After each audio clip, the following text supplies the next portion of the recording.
নমস্কার বন্ধুরা, আপনি কি শত্রুর অত্যাচারে অতিষ্ঠ হয়ে উঠেছেন?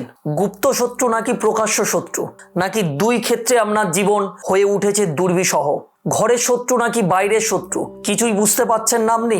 আজকের আমি আপনাদের সঙ্গে শেয়ার করব এক শক্তিশালী তান্ত্রিক টোটকা ক্রিয়া, যেটা কিনা আপনার শত্রুকে কিন্তু একেবারে নিঃশেষ করে দেবে। এই টোটকাটি জ্যোতিষ শাস্ত্র এবং তন্ত্রশাস্ত্রে বহু প্রাচীন কাল থেকে ব্যবহৃত হয়ে আসছে। এই টোটকাটি যদি সঠিক নিয়মে এবং নিষ্ঠার সঙ্গে যদি অনুসরণ করেন, তো চলুন বেশি সময় নষ্ট না করে জেনে নেওয়া যাক সেই গোপন টোটকাটি।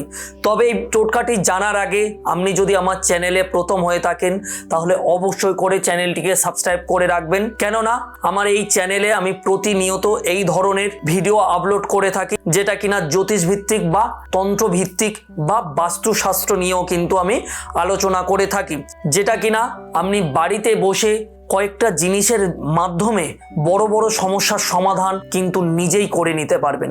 তো বেশি কথা না বাড়িয়ে আমরা চলে যাব আমাদের মূল বিষয়টির দিকে। তবে প্রথমে বুঝতে হবে শত্রু আসলে আমাদের কে। জ্যোতিষশাস্ত্র অনুযায়ী আপনার জন্মছকে ষষ্ঠ ভাব থেকে শত্রুর বিচার করা হয়।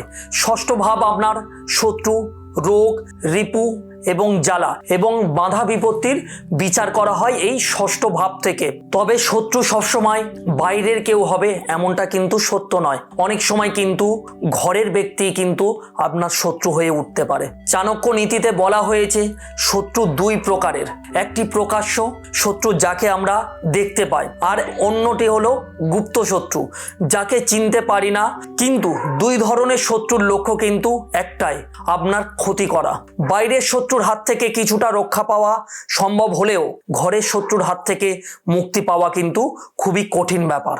এবার আমি আপনাদেরকে জানাবো কিভাবে আপনি করবেন এই শত্রু দমনের টোটকাটি। এই শত্রু দমনের টোটকাটি করতে হলে প্রথমে আপনাকে যে জিনিসগুলো জোগাড় করে নিতে হবে, 4টি যোগডুম্বুরের ডাল জোগাড় করবেন, যেটা কিনা 4 আঙুলের মাপে হবে। এটাকে জোগাড় করে নেওয়ার পরে কিভাবে কাজগুলো করবেন সেটা জেনে নিন। এবং আরও একটি জিনিস যেটা লাগবে, যেটা কিনা একটি শক্তিশালী মন্ত্র, সেটা আমি আপনাদেরকে ভিডিওতে দিয়ে দেব। প্রথমে যেটা করবেন, ডুম্বুরের ডালগুলো কোনো গঙ্গা জলে ধুয়ে পরিষ্কার করুন। এরপরে শুদ্ধ বস্ত্র পরে একটি পরিষ্কার আসনে বসুন। এরপরে আমি যে মন্ত্রটি দেব সেই মন্ত্রটি 108 বার জপ করবেন।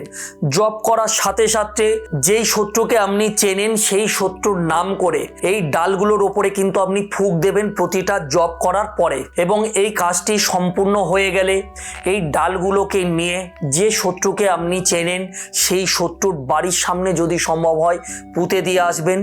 যদি পুঁতে না দিয়ে আসতে পারেন তাহলে এই ডালগুলোকে নিয়ে আপনি তার বাড়ির সামনে ফেলে দিয়ে আসবেন। তবে একটা কথা মাথায় রাখবেন, এই টোটকাটি যখন সম্পূর্ণভাবে আপনি করবেন কেউ যেন আপনাকে না দেখে, এবং শত্রুর বাড়িতে যখন আপনি এই জিনিসগুলো ফেলে দিয়ে আসছেন সেটাও কেউ যাতে না দেখেন।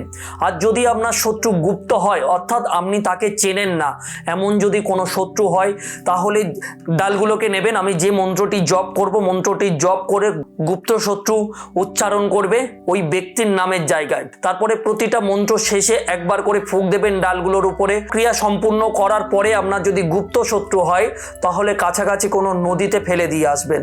এইভাবে টোটকাটি সম্পূর্ণ করবেন।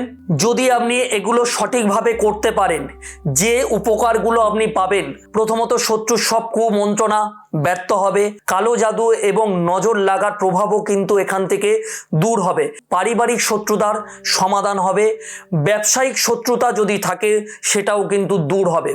তবে গুরুত্বপূর্ণ যে সতর্কতা আপনাকে মাথায় রাখতে হবে, এই টোটকা শুধুমাত্র ভালো কাজে ব্যবহার করুন। খারাপ উদ্দেশ্যে মন্ত্রতন্ত্র ব্যবহার করলে নিজের ক্ষতি হতে পারে বা হবার সম্ভাবনা কিন্তু প্রচণ্ড। এবং এই টোটকাটি করার আগে যদি সম্ভব হয় একজন ভালো কোনো গুরুর কাছ থেকে দীক্ষা নিয়ে কাজ শুরু করতে পারেন। এবং কাজ করার আগে অহংকার পরিহার করুন। আরও একটি কাজ করতে পারেন, তাতে করে এই শক্তি আরও দ্বিগুণ হয়ে যাবে, যেটা প্রতি মঙ্গলবার হনুমান মন্দিরে হনুমান চালিসা পাঠ করুন।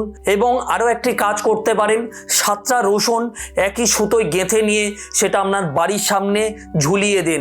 সম্ভব যদি হয় মা বগলামুখী মাতার কবচ ধারণ করুন। তো বন্ধুরা, যেভাবে আমি টোটকাটি আপনাদেরকে বললাম ঠিক একইভাবে করবেন। মন্ত্রটি জেনে নিন, ওম হনুমতে নমঃ এই মন্ত্রটা কিন্তু 108 বার জপ করবেন। তবে আরও একটি কথা মনে রাখবেন, শত্রু দমনের সেরা উপায় হলো ধৈর্য, সত্য এবং আপনার সততার পথে থাকা। এই টোটকাগুলো শুধু আত্মরক্ষার জন্য ব্যবহার করুন, কোনো খারাপ কাজের উদ্দেশ্যে করবেন না। তবে ভিডিওটি আজকের এই পর্যন্ত। ঈশ্বর আপনার মঙ্গল করুক। আবার দেখা হবে আমার পরবর্তী ভিডিও কোনো বশীকরণ ক্রিয়া নিয়ে। ততক্ষণের জন্য ভালো থাকবেন। ওম নমঃ শিবায়।